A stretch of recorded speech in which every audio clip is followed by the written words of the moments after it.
नमस्कार, मैं हूं राजन और आप देख रहे हैं पंचायत टाइम्स। हम लोगों की चुनाव यात्रा इस समय राजस्थान में अपने आखिरी पड़ाव पर है। हम लोग राजस्थान की अलवर लोकसभा में इस समय मौजूद हैं। यहां से हरियाणा का रुख करेंगे। अलवर लोकसभा की अगर बात की जाए तो 2014 के चुनाव में यहां भारतीय जनता पार्टी के बाबा चांदनाथ ने भंवर जितेंद्र सिंह, जो 2009 की यूपीए 2 की सरकार में कैबिनेट मंत्री भी थे, मिनिस्टर ऑफ स्टेट थे होम अफेयर्स के, उनको लगभग 3 लाख वोटों से चुनाव हराया था। लेकिन बाबा चांदनाथ अपनी टर्म कंप्लीट नहीं कर पाए। उनकी टर्म के बीच में उनका निधन हो गया। तो 2018 में फिर यहाँ चुनाव हुए और उस चुनाव में कांग्रेस ने भी उम्मीदवार बदला, बीजेपी ने भी दूसरा उम्मीदवार दिया। तो जसवंत सिंह यादव कांग्रेस बीजेपी के टिकट पर चुनाव लड़े थे और करण सिंह यादव एक्स एमपी कांग्रेस के टिकट पर चुनाव लड़े थे, जिसमें करण सिंह ने जसवंत सिंह यादव को, यानी कांग्रेस ने भाजपा को लगभग 2 लाख वोटों से चुनाव हरा दिया। इस बार के चुनाव में फिर से उम्मीदवार बदले गए हैं। इस बार बाबा चांदनाथ के शिष्य बाबा बालकनाथ को उम्मीदवार बनाया भारतीय जनता पार्टी ने और कांग्रेस ने फिर से भंवर जितेंद्र सिंह पर दांव खेला है। भंवर जितेंद्र सिंह जो हैं वो यहाँ अलवर रियासत जो है उसके महाराजा हैं। अगर इस इलाके की बात की जाए तो इस इलाके में अहिरावल बोलते हैं ना जी, अहिरावल का इलाका यहाँ से शुरू हो जाता है। एक यादव डोमिनेटेड बेल्ट है जो अलवर से शुरू होती है और उसके बाद में रेवाड़ी, महेंद्रगढ़, गुड़गांव तक जाती है। और दूसरा एक कल्चरल बेल्ट है यहाँ मेवात का। मेव मुसलमान यहाँ काफी संख्या में हैं। पीछे दौसा जिले के नगर विधानसभा इलाके से मेव मुसलमानों की अच्छी खासी तादाद शुरू होती है और उसके बाद में फिर यहाँ से रेवाड़ी, महेंद्रगढ़, वो इलाका मेवात का चालू हो जाता है। अलवर कुछ और कारणों से भी चर्चा में रहा। पिछले कुछ वर्षों में अलवर में काऊ लिंचिंग की काफी घटनाएं हुई। मतलब मेव मुसलमानों के कुछ लोग जो थे, जो गाय को लेकर जा रहे थे, उन पर हमला हुआ, उन पर आरोप लगाया गया कि ये गाय की हत्या के लिए, गाय को मांस के व्यापार के लिए ले जा रहे हैं। और उस मामले में कुछ लोगों की हत्या हुई, जिसमें पहली घटना पहलू खान की हत्या की थी। तो हम इस समय सोनपुर गांव में बैठे हैं। यहाँ मेव बिरादरी के लोग हमारे आसपास हैं। इनसे बात करते हैं इस चुनाव की।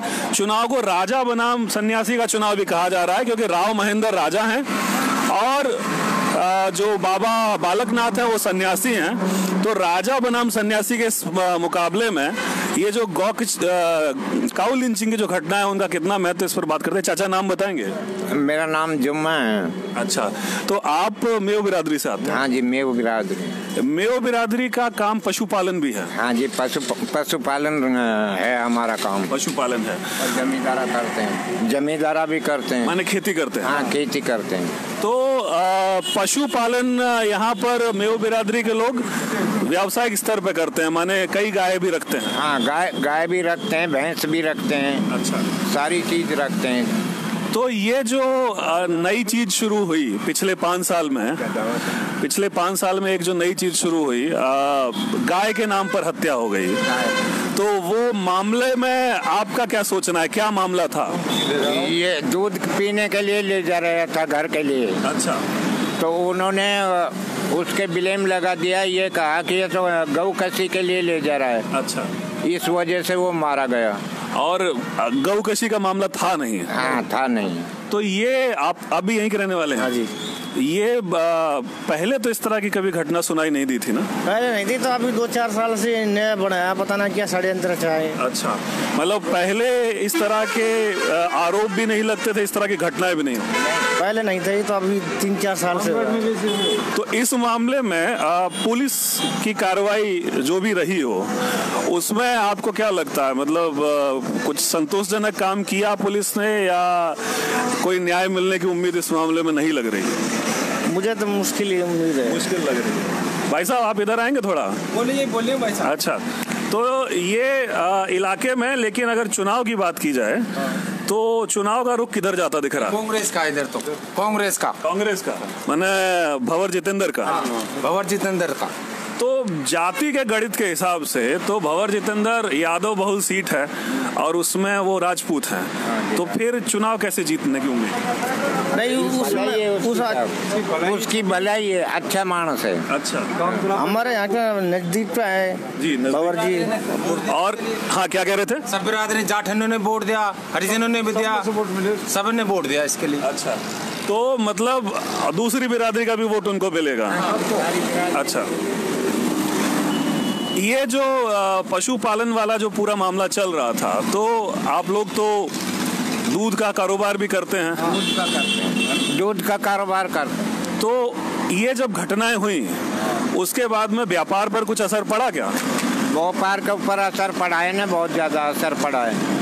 तो यहाँ तो ऐसा है, अपने जो रामगढ़ का है ना ज्ञानदेव आहूजा, उसने ये प्रोपेगेंडा मचाया था। अच्छा, मतलब ज्ञानदेव आहूजा है जो बीजेपी का, हाँ, उसने मचाया। अच्छा, तो ये सब जो घटनाएं हुई उसके बाद में कारोबार के सिलसिले में दूध के लिए आप लोग को तो लगातार दुधारू गाय लानी होती है, या जिसका दूध छूट गया उसको बेचना होता है। तो क्या लानी बंद कर दी इसलिए? क्यों पकड़ ले पुलिस वाले, पकड़ ले ला जा सही एकदम। तो गाय कैसे कर रहा है इसकी ब्याई भैंस गायन की?